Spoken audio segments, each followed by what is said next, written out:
Talk markets right now with Lisa Erickson, who's the head of the public markets group at U.S. Bank Wealth Management, and J.J. Kinahan, the CEO of IG North America. J.J., right now it seems like it's pretty hard to fight what's happening in the Treasury market. The Fed has led the way over the last couple of years, and particularly over the last 6 months or so. I think the market is pretty much baking in a 75 basis point move next time up. And with that, we're seeing these consequences of it on the market. You know, you have a day like yesterday where it looks like we have some nice momentum and things kind of turn around pretty quickly. Again, we're in a bear market. And so with that, rallies are, you know, the change for the viewers is a year ago, people are looking to buy. Now people on rallies are actually looking to sell to take advantage of some of the pops and some of these stocks, et cetera. So it's a real mind shift overall. And I think that with that and these yields, A, we're seeing less volumes than we're seeing particularly from retail traders. And B, it's a different mindset you have to have when you go into the markets. Yeah, 4.28% actually for the 10-year. That's the highest since 2007. So we are continuing to creep higher. Yesterday, we're at the highest level since 2008. Lisa, there is this expectation that maybe rates are starting to tap out. You're hearing that in a lot of different places. We aren't seeing it just yet.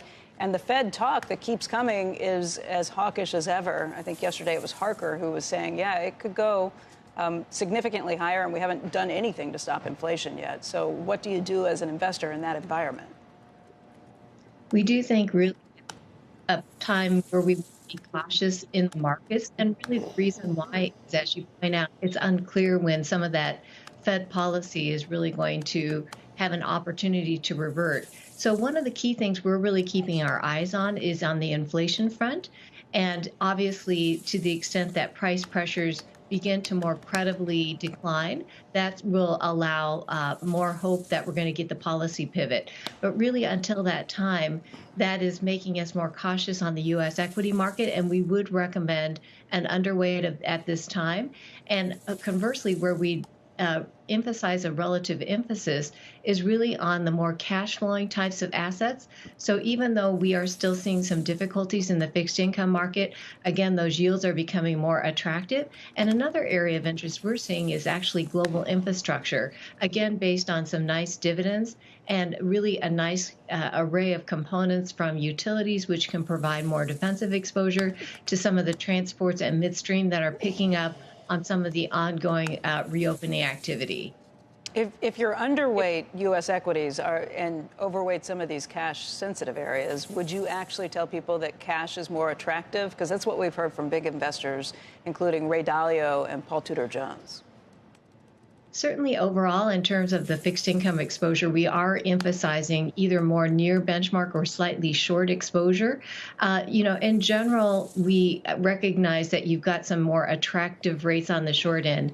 But if you're looking at longer term objectives, really that overall exposure to more aggregate types of exposure to fixed income, as opposed to only the short, really makes more sense to us.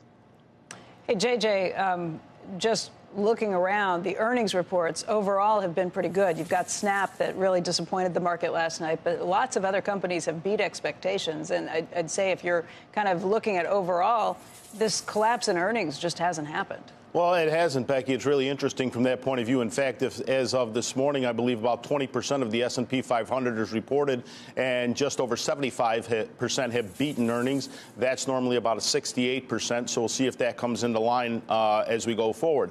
I think one thing to keep in mind, though, is that a lot of this rate move happened at the, maybe last few weeks, and so we'll see going forward what this means for earnings. Also, I think one of the things that, sometimes is forgotten is that these rate hikes often take 6 months or more to work their way through the economy. You guys were just talking before this segment about many companies that are nervous right now about what's going to happen going forward. So I really think it's going to be either the next earnings cycle or 2 earnings cycles out where we really start to see more of the effect of these rate hikes. and the possibility to slow things down. I guess the great part is we've seen incredible resilience in the consumer and in earnings overall in this rate cycle. But I think as you guys have CEOs on all the time, I think caution is really the word going forward. Nobody's coming out and saying, wow, we're really going to kill it going forward.